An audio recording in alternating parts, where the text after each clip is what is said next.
लोकसभेची निवडणूक संपली आणि आता संपूर्ण महाराष्ट्रभर विधानसभा निवडणुकीचा रणसंग्रामाला सुरुवात झाली आहे। खरं तर येणारी ही आषाढी वारी देखील विधानसभेसाठी अतिशय महत्त्वाची मानली जाते। त्या पाठीमागची काय कारण आहे ते अगदी थोडक्यात समजून घेऊया। आळंदी ते पंढरपूर ही ज्ञानेश्वर माऊलींची तर देहू ते पंढरपूर ही संत श्रेष्ठ तुकाराम महाराजांची वारी हे लाखो भाविकांचे श्रद्धास्थान आहे।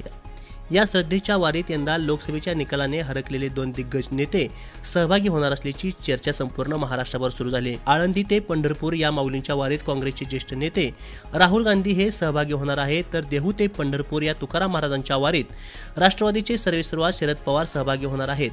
दक्षिण काशी पंढरपूरमध्ये येत्या 17 जुलैला आषाढी वारीचा महासोहळा येतोय। लाडक्या विठ्ठलाच्या भेटीसाठी इथं लाखो वैष्णवांचा मेळा या निमित्ताने जमला जातोय। श्री विठ्ठलांच्या भेटीसाठी आस लागून राहिलेले लाखोंच्या संख्येमध्ये वारकरी संत ज्ञानेश्वर आणि संत जगद्गुरू तुकाराम महाराजांच्या मुख्य पालख्यांसह अन्य पालख्यांमध्ये सहभागी होतात। यंदा वरुण राजा देखील चांगला प्रसन्न झालाय। साधारणपणे मागच्या 10 वर्षात खरीबांच्या पेरणीसाठी पाऊस झाला नव्हता, यंदा मात्र खरीबाच्या पेरणीसाठी चांगला पाऊस झालाय। बळीराजा सुखावल्यामुळे सगळीकडे आनंदाचं वातावरण आहे। अशातच आपल्या पेरण्या उरकून लाडक्या विठोबांच्या भेटीला जाण्यासाठी लगबग त्या ठिकाणी वारकऱ्यांकडून केली जाते। आणि अतिशय महत्त्वाचं म्हणजे लोकसभा निवडणुकीपूर्वी राहुल गांधी यांनी भारत जोडो यात्रा काढली होती। या यात्रेतील सहभागामुळे गांधीबद्दल खूप चर्चा झाली होती। या यात्रेचे सकारात्मक परिणाम देखील नुकत्याच झालेल्या लोकसभा निवडणुकीमध्ये उमटल्याचं चित्र दिसतंय। वास्तव ही पक्षीय यात्रा वेगळ्या संदर्भाने तसेच अनेक अर्थाने गाजली। तसेच लाखो वैष्णवजनांचा प्रत्यक्ष सहभागी होण्यासाठी राहुल गांधी यांची आषाढी वारी देखील तितकीच गाजणार आहे।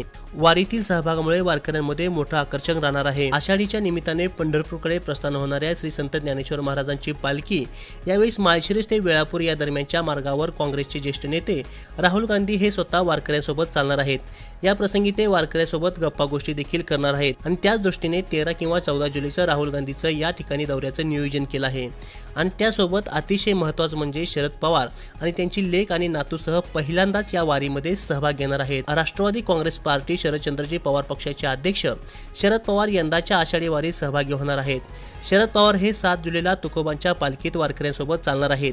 तुकोबांच्या पालखी सोहळ्यात शरद पवार बारामती ते इंदापूर या दरम्यानचा प्रवास करणार आहेत। या पायी वारीत नातू युगेंद्र पवार आणि लेक सुप्रिया सुळे देखील सहभागी होणार आहेत। वारीतील विचार, शिस्त, बंधुभाव, समता हा विचार ही मंडळी एक दिवस तरी अनुभवावी यात सहभागी होण्यासाठी वारीमध्ये सहभागी होतात।